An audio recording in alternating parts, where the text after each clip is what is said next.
राधे राधे दोस्तों। आज मैं आपके लिए एक हॉरर स्टोरी लेकर आई हूँ, एक अनोखा दीवाना। तो चलिए शुरू करते हैं। इस कहानी में एक नई शादीशुदा लड़की को एक अनोखा दीवाना परेशान करता है। उसको कैसे परेशान करता है ये जानने के लिए आपको यह कहानी अंत तक सुननी होगी। तो चलिए शुरू करते हैं कहानी। रीमा घर से बाहर जाने के लिए दादी से बहस कर रही थी। दादी ने कहा, बेटा तुम्हें हल्दी लग चुकी है, इसलिए अब शादी तक तुम्हारा घर से बाहर जाना बंद। रीमा ने कहा, अरे दादी, आप भी क्या पुराने जमाने वाली बातें कर रहे हो? अब इस हल्दी से मेरा बाहर जाने का क्या संबंध? दादी ने रीमा से कहा कि बेटा तुम आजकल के बच्चे कुछ नहीं समझते हो। शादी ब्याह के समय हमारे ग्रह कुछ कमजोर हो जाते हैं और इस समय का फायदा उठाकर बुरी आत्माएं हमें नुकसान पहुंचा सकती हैं। दादी की ये बुरी आत्मा वाली बात सुनकर रीमा जोर जोर से हंसने लगी। रीमा की मम्मी ने उसे इस तरह हंसते हुए देखकर तुरंत चुप रहने का इशारा किया। रीमा को अच्छा नहीं लगा और उसने अपनी दादी और मम्मी से कहा कि आप लोग भी कैसी बातें कर रहे हो? आज दुनिया चांद पर घर बसाने की सोच रही है और आप लोग आज भी इस भूत प्रेत के चक्कर में पड़े हो। तभी रीमा की मम्मी ने उसे कहा कि बेटा चुप करो, हर बात में हमसे बहस करना जरूरी नहीं होता है। तुम्हें बेटा जो कुछ भी चाहिए वो ऑनलाइन करके ऑर्डर कर लो या फिर हमें बता दो, हम ले आएंगे। रीमा ने कहा, अच्छा ठीक है, और वो अपने कमरे में चली जाती है। रीमा जैसे ही अपने कमरे में जाती है कि तभी मोबाइल पर उसके मंगेतर का कॉल आता है। रीमा को फोन पर उदास देखकर रीमा के मंगेतर ने उससे पूछा कि इतनी उदासी किस बात की? रीमा ने सारी बातें बताई। उसके मंगेतर ने कहा कि वैसे तो मेरे सास और दादी इतने भी पुराने जमाने के मुझे नहीं लगते हैं, क्योंकि वो हमारी लव मैरिज के लिए इतनी जल्दी मान गए थे। वो सिर्फ तुम्हारी फिक्र कर रहे हैं और कुछ नहीं। उसके मंगेतर ने उसे कहा, अच्छा सुनो, जिस बात के लिए मैंने तुम्हें फोन किया था वो तो मैं तुम्हें बताना ही भूल गया। रीमा ने पूछा, कौन सी बात? उसने कहा कि ये बात है कि हम शादी के बाद हनीमून करने के लिए मनाली जाएंगे। वो बहुत अच्छा हिल स्टेशन है और हमें बहुत मजा भी आएगा। तुम्हारा क्या ख्याल है? रीमा ने कहा, जैसे तुम ठीक समझो।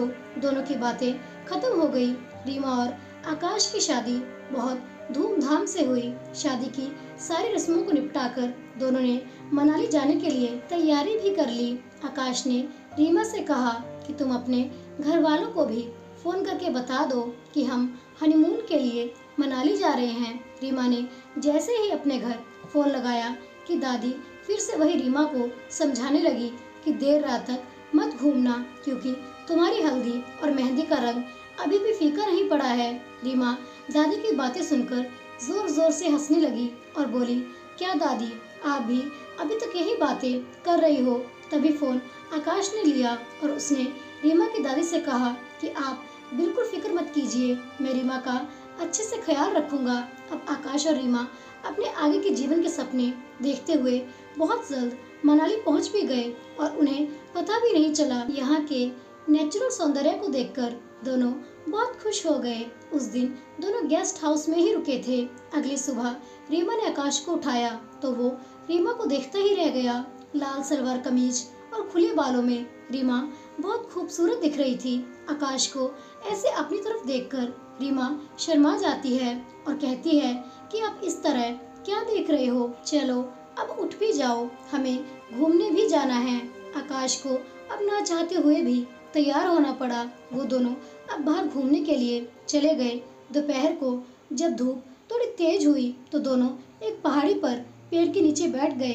बातें करते करते जैसे ही आकाश ने अपना सिर रीमा के कंधे पर रखा, वैसे ही रीमा ने जोर से उसे धकेलते हुए कहा कि दूर रहो मुझसे।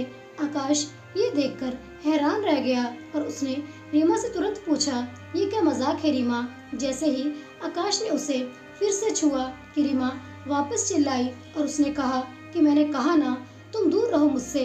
यह देखकर वहाँ पर कुछ लोग एकत्रित भी हो गए। अपना तमाशा बनता देख आकाश किसी भी तरह रीमा को गेस्ट हाउस में ले जाता है। गेस्ट हाउस पहुँचते पहुँचते ही रीमा बेहोश हो जाती है। रीमा की ऐसी हालत देखकर आकाश ने डॉक्टर को बुलाया। डॉक्टर ने कहा कि थकावट की वजह से इन्हें बुखार चढ़ गया है, तुम घबराना मत, मैंने इनको इंजेक्शन दे दिया है, वो सुबह तक ठीक हो जाएगी। आकाश अभी परेशान ही था कि रीमा की माँ का फोन आ गया। आकाश ने उन्हें सब कुछ बता दिया। रीमा की माँ ये बात सुनकर परेशान हो गई, लेकिन उन्होंने जाहिर नहीं किया और वो आकाश को तसल्ली देते हुए बोली कि तुम घबराना मत, सुबह सब कुछ ठीक हो जाएगा, मैं तुम्हें सुबह फोन करूंगी। अगली सुबह रीमा का बुखार थोड़ा कम हुआ था, लेकिन उसका शरीर एकदम पीला हो गया था। आकाश रीमा के लिए चाय लेकर आया और उसने रीमा से पूछा कि अब कैसी हो। तभी रीमा ने जोर से आकाश को धक्का मारा और चिल्लाने लगी और थोड़ी देर में फिर से बेहोश हो गई। गेस्ट हाउस में रीमा की ये हालत देखकर कुछ लोगों ने तो बातें भी करना शुरू कर दिया कि इस पर किसी प्रेत आत्मा ने कब्जा कर लिया है। आकाश इन सब बातों पर विश्वास नहीं करता था, लेकिन अब दूसरी तरफ डॉक्टर ने भी हाथ खड़े कर दिए थे। डॉक्टर ने उसे नींद का इंजेक्शन दे दिया और आकाश को जल्द से जल्द अपने घर वापस जाने की सलाह दी। आकाश ने ये सारी बातें फोन करके अपनी सास को बताई। उन्होंने भी रीमा को जल्द से जल्द घर पर लाने की सलाह दी। आकाश रीमा को लेकर जल्द से जल्द उसकी मम्मी के घर पहुंच गया। दादी ने पहले से ही अपने पुरोहित को बुला लिया था।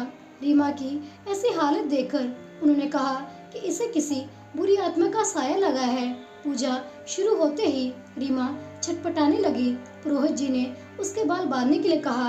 आकाश ने जैसे ही उसके बालों को पकड़ा, वैसे ही रीमा ने आकाश को जोर से धक्का दिया और आकाश दीवार से टकराया और खून भी बहने लगा। वो जोर से मर्दानी आवाज में बोली, क्यों बांध रहे हो इसके बालों को? इसके बालों ने ही मुझे इसका दीवाना बना दिया है।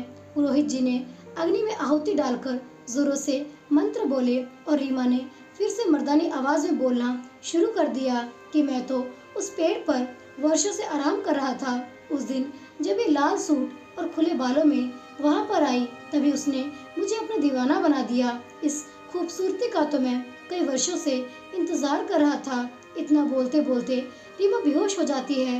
पुरोहित जी ने पूजा थोड़ी और तेज कर दी और वो जैसे ही अग्नि में आहुति डालते, वैसे ही रीमा मछली की तरह छटपटाती। पूर्ण आहुति के साथ सभी ने देखा कि एक लौ सी रीमा के शरीर से निकलकर अग्नि में भस्म हो गई और इसके साथ ही रीमा का शरीर भी शांत हो गया। कुछ समय बाद रीमा को होश आया और वो अपने आप को अपने मम्मी के घर पर देखकर हैरान रह गई। आकाश के माथे पर चोट देखकर वो बोली, ये चोट तुम्हें कैसी लगी? तभी आकाश ने उसे कहा कि कुछ नहीं है जाने मन, ये तो तुम्हारे एक अनोखे दीवाने की देन है। घर पर सभी आकाश की ये बातें सुनकर हंसने लगे। और दोस्तों, इस प्रकार हमारी आज की कहानी यहीं पर समाप्त होती है। अगर आपको यह कहानी अच्छी लगी है तो कृपया जाने से पहले कहानी को लाइक करना, चैनल को सब्सक्राइब और शेयर करना मत भूलिए। आपका बहुत धन्यवाद होगा। मिलते हैं अगली कहानी के साथ। तब तक के लिए आप सभी को मेरी तरफ से राधे राधे।